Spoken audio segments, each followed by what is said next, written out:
Joining. This is Martin Ho's press conference. We are previewing our trip to Everton in WSL this weekend. We will have questions in the room and on the online feed today. If you're joining on the online feed, please use the raise hand function to ask questions. In the room, please use the mic. There are no embargoes. We're going to start with George, if that's okay. Just pass the mic over. Cheers. Hi Martin, how you doing? Good, how are you? Yeah, not too bad, thank you. Let's go back to last weekend first of all. Brilliant to get a win first up. When you kind of look back this week, what did you like, what didn't you like when you reviewed the West Ham game? In terms of, I'll try and give it a shorter answer because I like to talk. But more importantly, I think for me it was the attitude, commitment, desire and passion that maybe we haven't seen a lot of, if I'm honest. And the players, more importantly, sticking together and being resilient in a lot of moments, but also trying to apply a lot of the things we've spoken about in terms of being more expressive with the ball, being braver with the ball, which is something maybe they've not been as accustomed to as much. So lots of small parts, but I think there's still a long way for us to go and there's a lot to build on. But more importantly, it was for the players, especially not having a win in 9 months is difficult for anyone, and that's staff included who are here. And I wanted to make sure that we could get on the right foot, and we did. And 3 points will definitely give confidence, belief to everyone. I guess looking ahead to this fixture, when the fixtures did come out, Everton away, what did you allow yourself to smile? Obviously, given your roots. Yeah, of course. I think I spent a lot of time there. I have a lot of respect for the club and respect for a lot of the staff, the people, and the leadership there because they gave me opportunities when I was younger. I'm being at Goodison. I've been part of the women's team when we've played there before, and to go back there would be really nice. To see some familiar faces, some players who are still there from when I was there, which is obviously a long time ago. But yeah, Everton are a wonderful team, and we know it's going to be a real big tough game for us, and we've got to make sure that we stick to it. But I've got every faith and every confidence in the group to do that. And I guess just in terms of your own affinity with Everton, did you start off playing there first of all, and then obviously you coached? Yeah, really young. Was playing there, and then went into coaching. Was with the boys' academy. Then went through into the women's girls' academy, and then into the women's senior set up really young as an assistant manager. So yeah, learned really quickly, but yeah, had a really good ground, and there more importantly as a coach, and learnt a lot from the staff I was working with and the players, and yeah, that's enabled me to be at this point now. They've played a huge part in my development and my career, and yeah, I'm very thankful for them as a club. And just finally for me, I know you've obviously not been in England the last couple of years, but watching from afar, kind of what have you made of the job Brian's done there? He's been there a long time, and it seems like on the outside he's done a really good job. Yeah, and I've got a lot of time for Brian. Me and Brian are good friends. We get on really well, and I think when you look at him last season in terms of the injuries they had, they kind of suffered a little bit, and I think now he's been really backed, more importantly, and they've now got a really solid team. They're competitive, they really want to contest possession. He's very high demanding off the ball. So no, we're the same, and I have kind of the same, and we have familiar ideas of the game, and it's going to be a real tough game, but more importantly, both teams will leave everything on the pitch, definitely. Cool. Alia? Hello, Martin. Obviously, that first game, clean sheet performance for the team, obviously, how much confidence does that instill in those defenders, especially because we had debuts from youngsters like Ara Dennis, who's come through our academy, and Toko Koga, and how valuable will that result be going forward for them? Yeah, really important, as I alluded to, the confidence and the belief in the team, more importantly, and to get a win, as I said, after 9 months is something that's precious to the group, and will definitely instill belief that we believe we belong there, and even when we're not on our day in certain moments of the game, in certain phases, that we can still grind out a win. And I think probably the biggest rewarding thing for me was the way we defended the box. Bodies in front of the ball, late tackles, big blocks, interceptions, good clearances, and we had like a never say die attitude, if you want to call it, in front of goal. And that's such a pleasing thing because it's so easy to go the other end and think you want to score and you want it to look good, but probably the best moments in the game were the ones that looked a little bit ugly. And the way we defended the box, I think, was outstanding, not just from the back line, who'd done a lot of good work, but Lisa made some big saves, and the players ahead of that in midfield and forward actually put some really big shifts in. Yeah, and then obviously one of the highlights of the first week of the WSL in general, Everton's new signing, Ornella Vignola's hat-trick in the Merseyside derby at Anfield. Obviously, Everton are now playing at Goodison Park and will be determined to win their first match at Goodison. what are your plans to stop the likes of Vignola so we can continue, Spurs can continue their positive start to the season? I think the most important part, we have to focus on what we can control and how we defend in those moments. And I think if we take parts of what we did in the West Ham game into this game, from a defensive perspective, from how we defend the box and so on, but more importantly, us applying ourselves and our game plan on the game and putting our imprint there, knowing that they've got wonderful players and they're a threat, and obviously Vignola scored a hat-trick, more importantly, and we're aware of her strengths and what she can bring to the team, but we have to focus on what we can do defensively and use the strengths of our players to stop her strengths. And we know they'll be very dynamic on the ball. They'll be very dynamic off it. They like to have the ball. They've got some wonderful technical players, but we have some wonderful players too. And we have to make sure that we focus on us and have an eye on the opposition. And that's what we will do. And we'll respect them more importantly, but make sure that when we go into this game, it's all about what we're going to do. Yeah, and obviously we saw Kit Graham's first match in over a year after her ACL injury. How impressed were you by her performance and kind of what your plans to integrate her back into the team? Yeah, I think for Kit it's a really big moment for her, her family and everyone surrounding her. To be out for so long and have such a torrid time with injury, and then to come back in, perform really well, coming into a game where it was kind of a little bit transitional, and really put a big shift in to get us over the line. And I think we know the quality Kit has and we know the quality she can bring to the group, and we just need to make sure that moving forward we keep integrating her slowly. We make sure we build the confidence, because that takes a lot for a player who's been out for so long. And when we get into that place where Kit's really confident, got a lot of self-belief, I believe we'll see a totally different player. Yeah, and just finally for me, any updates on team news that we should be aware of? No, just the same ones as before. Luana and Ella Morris, Molly Bartrip still out, and there's some knocks that we're assessing in terms of who went in the last games. But yeah, I've got to go back and see the medical team after this and see where we stand. Okay, thank you. Thank you. Okay, we'll just go to Matt just there from the standard, please. Hi, Martin. Hi, how are you? Good. So wondering, when you came in, obviously for this squad, it was a tough run or a long run without a win. I wondered how much your job, sort of, aside from the tactics, was just sort of picking up confidence, and then, as a result of that, has there been a sort of noticeable lift this week after that win? Yeah, well, I think you've alluded to, I think you've hit the nail on the head. I think 80% of it was building a mentality and a confidence and a belief, and trying to instill that behaviour within the group, which is never easy after maybe the time they've had as a team. But more importantly, I think the players have embraced the identity and the way we're moving forward. The win 100% brings and breeds confidence in the players individually and collectively. It also probably takes a weight off the shoulders of not having a win for so long. And more importantly, we have to make sure that we continue that feeling and that momentum. And the players have trained really well this week.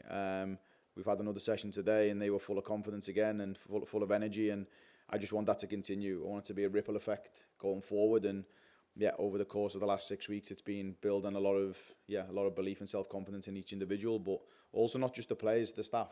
There's a lot of work to do in that department too. And more importantly, we've enabled ourselves now to get our first win, and long may that continue. How do you sort of assess, obviously ideally you want both, but where is the balance in terms of you need those results to lift confidence, but also I guess you want to see steps in terms of performance towards the style of play you're trying to implement. So where is that sort of balance? Yeah, and I think that's key. I think I said in my last press conference, the biggest thing for me is performance. I think if you dismiss performance, you probably lose the process behind the result. And more importantly, the performance gets you the result. And I'm really, really big on that, and I tell the players that a lot, is that if we perform to a level that we expect and it's consistent, the results will follow naturally, because you're probably gifted then the opportunity to take those results and those performances forward. And more importantly, I want to make sure that we don't just do things in flashes. We do it persistently every week, consistently. But more importantly, I know there's going to be a dip in form at some point, because there is naturally as players.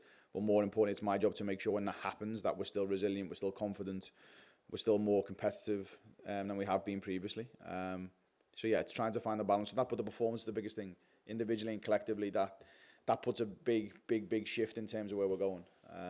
So yeah, performance before the result, but I also believe the process behind it gets you the result. And I don't think there's probably anyone in the team who wants to win more than me. So I kick every ball with the players, I head every ball with the players. So yeah, it's trying to find that balance, but the performance is more important in terms of to enable us to get that result. And just last one, I guess also tied with that, results make it easier for the players maybe to sort of trust in what you're doing, and that is sort of the right way.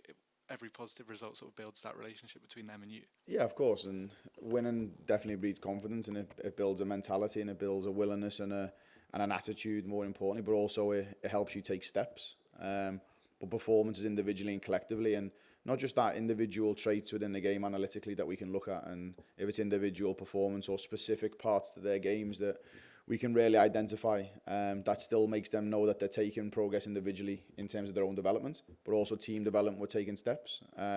Once you can really show clarity on that, I believe the group will always buy into the way we're going and where we're going moving forward. So yeah, I think it's not just the results, it'll be performance individually and collectively, but the development aspect is also really important for me. Thank you. Okay, moving to questions on the online feed. Emma Sanders. Hey Marty, nice to see you. Emma, how are you? Yeah, good, thank you. Good, thank you. Nice to meet you. You too. Just kind of to follow up on that, really.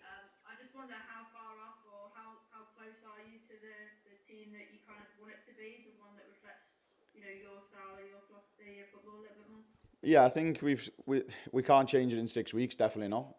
It takes a little bit of time, and there's so many different areas we've got to refine with the ball, especially, and then off the ball, how we want to look. And that obviously doesn't just take technical and tactical, it takes physical in terms of input too, and the output for the players. But I think we've taken big steps in the short term in terms of the belief to want the ball and handle the ball.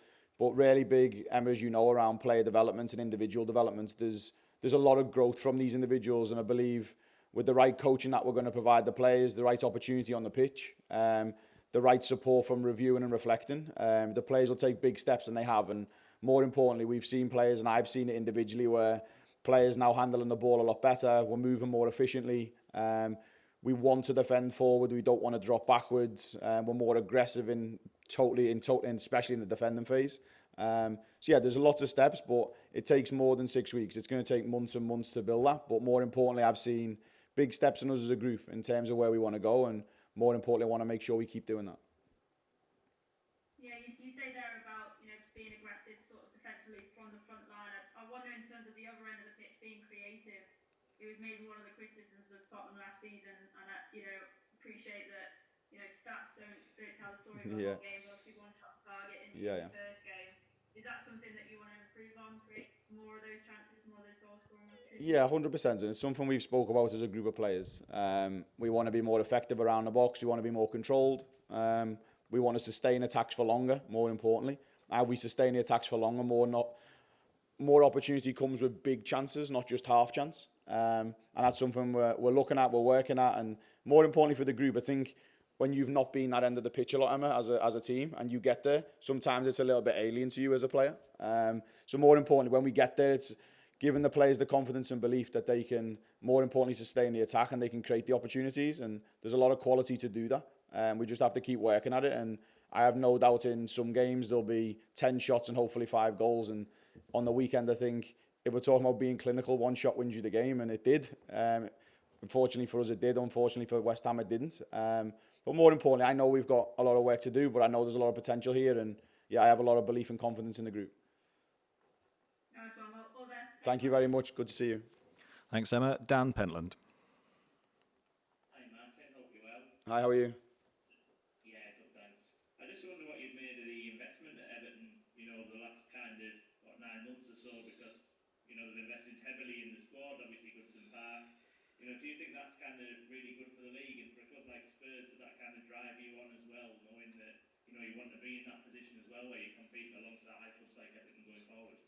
Yeah, exactly, Dan. I think more importantly, we've had really good conversations here. We're investing a lot as a club, whether that's infrastructure, facilities, transfers, and I alluded to it before. I think squad investments has to be smart, and that's something I'm really big on, is that we don't just invest in players for the sake of doing it. It has to be the right profile. And I will make sure that continues while I'm here. So we have a lot of support from the club. Everton have done really well. They've had new owners come in who have put a lot of money into it, and I think it's good for the league and good for probably competitive edge in the league. But Everton maybe, and Brian would allude to that, they probably needed that at that point in terms of the squad depth they probably maybe lacked last season. And that will come for most teams. That will come for us at some point in terms of bringing new players in. But more importantly, I think it just adds the quality and the edge to the games, more importantly. And I have no illusion that Everton are going to be very competitive this year with the quality they've added, but more importantly, I believe in what we do. Obviously, Everton's first league game at Goodison Park is kind of their own home. Obviously, it'd be a huge occasion for Everton. Can that kind of work in Spurs' favour a little bit in terms of, it's spotlight on them, it's their kind of big day at the weekend? I hope it does, yeah. No, more importantly, I think for me, I understand Everton will feel pressure. It's the first game, as you said, at Goodison Park, and they'll want to perform and they'll want to put on a show because naturally you want to attract more fans to your games and you want to build that kind of fortress at your home ground. And I know it can be like that at Goodison when it's full. It can be an absolute nightmare of a place to go, but more importantly for us, it can add in our favour. We can go there there will be pressure because I expect pressure on a Tottenham team because we're a big club. But I also expect us to go there and play our game and not feel the added pressure that they maybe feel with playing their first game there. And that can work in your favour. But these players are professional enough now to know that they've played in front of many thousand people before. They've played in big grounds before. So I'm under no illusion there's a lot of experienced players in that Everton team, but also there's a lot of pressure that they maybe feel with playing their first game there that, maybe might go in our favour, but more importantly, I don't really look at that. I'm just looking at what we can do performance-wise to make sure we're competitive. That's brilliant. Thanks, Martin. Best of luck. Thanks, Dan. Take care. Charlotte? Hey, it was great to meet you in person after the game at the weekend. I could tell from speaking to you and Beth, you're all pleased with the 3 points, not really the performance. You've spoken about wanting to improve that. The game's on the BBC this week. Do you feel an extra pressure from that, given that's such a accessible platform to people to get into the women's game? Does that affect you as a coach, you as the players, knowing that you're sort of representing the women's game on the national broadcaster? I think if you're looking at it from that perspective, every week we're on the TV. Sky Sports seems to have it, BBC have the fixtures, so I think it's been like that for a long time, Charlotte, and the players don't feel any added pressure because the only pressure they have is what they put on themselves. I don't put pressure on them. They know what's expected from us as a Tottenham team. They know what's expected of us from a game plan tactically and technically, and more importantly, we just go into the game and play our game. We want to improve on performance, yes. We want to be better in performance, yes. We know the journey we're moving on and what we're trying to build here, and those things won't happen overnight, as I alluded to Emma. But more importantly, we know what we've got to do to move forward, and I have no doubt these players are taking the right steps. We just can't expect miracles very soon. And just staying off the pitch, there's obviously been a huge sort of generational change at Tottenham with Daniel leaving after 24 years. How does that affect you in the women's setup? No, it doesn't affect us at all. Daniel's been wonderful for me. He brought me to the club and he gave me the opportunity to be here as the head coach. And now we have the leadership around us in terms of Vinay, Daniel, Rebecca. They've all been here, but now Vinay leads the club more importantly. And I've had all the support from Vinay as well as Andy, as well as Rebecca, and that will continue. And there's going to be a real big support from the leadership now at the club, and more importantly, we continue as normal. You led me to my next question actually, because I wanted to know, Vinay was very well known at Arsenal for his support of the women's infrastructure. Yeah. Are you feeling that at Tottenham?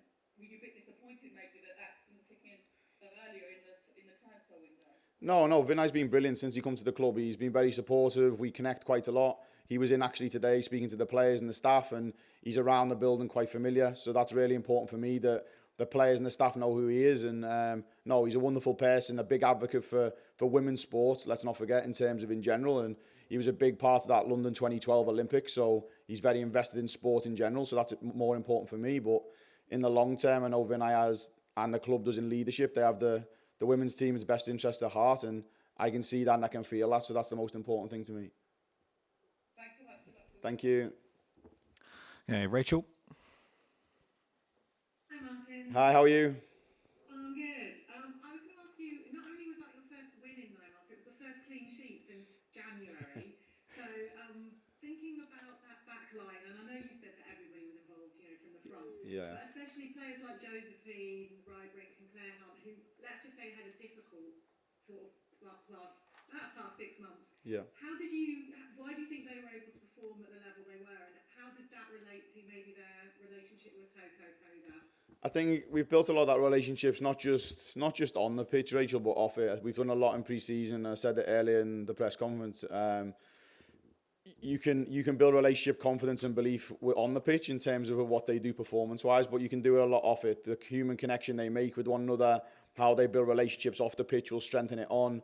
And Claire, Toko, Josephina, and the rest of the defenders have worked tirelessly at individual and collective unit work. And it's no doubt when you just give them a little bit of freedom within their job and you give them a little bit of advice and support within that they can perform. And I know they can. It's more importantly just taking that little bit of added pressure off them and just asking them to go and perform and be themselves. And I think we've done that quite a lot. That's great. And can I ask you, a defender we haven't seen yet is Ash Neville, and we know that she didn't appear in any of the pre-season friendlies that were televised or sort of live.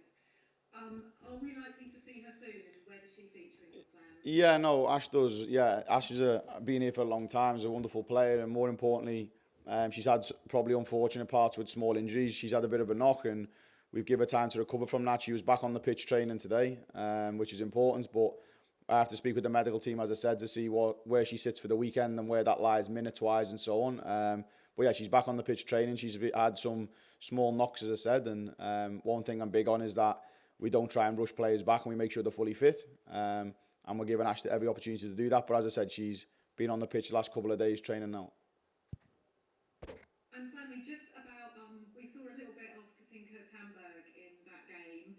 How do you think that she was sort of playing alongside Beth England? Is that a duo that we're likely to see lots of? Yeah, hopefully, yeah. Yeah, I think she's done really well. I think coming into her first game, probably a little bit apprehensive of what to expect from the league and from herself, and probably around players around her, her teammates who she's not played the competitive game with. She actually done really well. I think we can definitely add a lot of value to her game, and she's going to add a lot to us. I think she's going to be a nightmare for defenders throughout the season. But yeah, the duo of her and Beth, I think they complement each other very well. They have totally different skill sets, which is nice. And there'll be times where we see both of them on the pitch together, and I think both of them playing up against a backline will cause a lot of problems, and we just have to find the right game for them, more importantly, and find the right opportunity to do it. But it's something that we've actually spoken about. Thanks and good luck. Thank you. Phoebe? Hi, Martin. Hi, how are you? I'm good, thank you. How are you? I'm good, thank you. I just wanted to ask a little bit about Toko Koga. Yep. So she was excellent last week, and considering she's only 19, she seemed very mature and confident on the ball.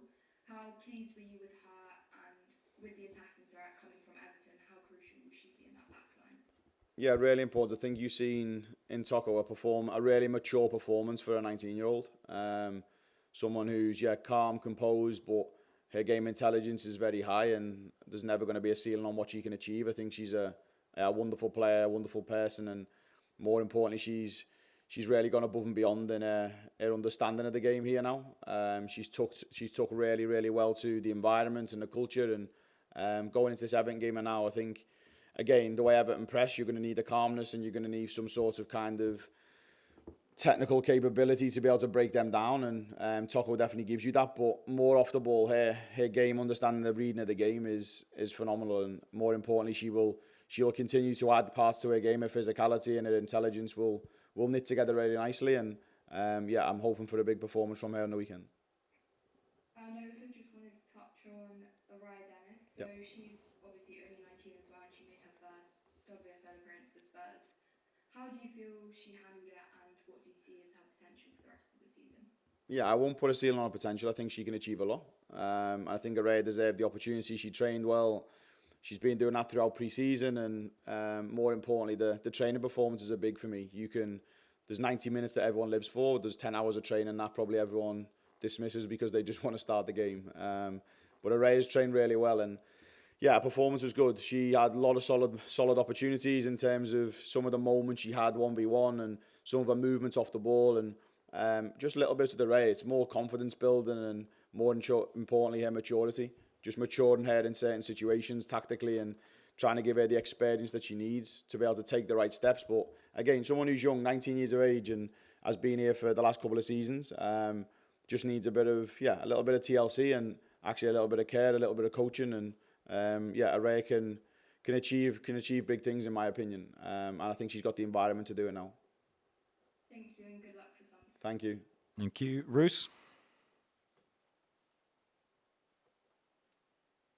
she on mute? Oh, I think you're just on mute there, sorry.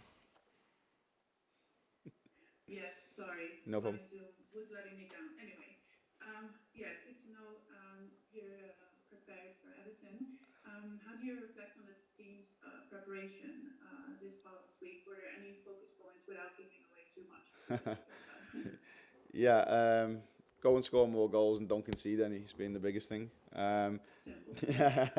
No, more importantly, I think for me, it's we have to apply. I know Everton, what Everton do and how they're going to play, and we've seen parts. We know there'll be some surprises within that because they'll try and do things a little bit different, maybe. But we have to impose ourselves. It's about what we do, how we impose our game plan, how we impose ourselves on the game, and making sure that when any surprises pop up in terms of tactically from Everton, that we can adjust and readjust in the right moments. But more importantly for me, it's making sure I can watch my players do what they need to do. Have an eye on Everton, respect them, as I said, and show them a lot of respect because I believe they're a wonderful team. But I also believe I have a wonderful team here, and I want to make sure that the players can go out and perform.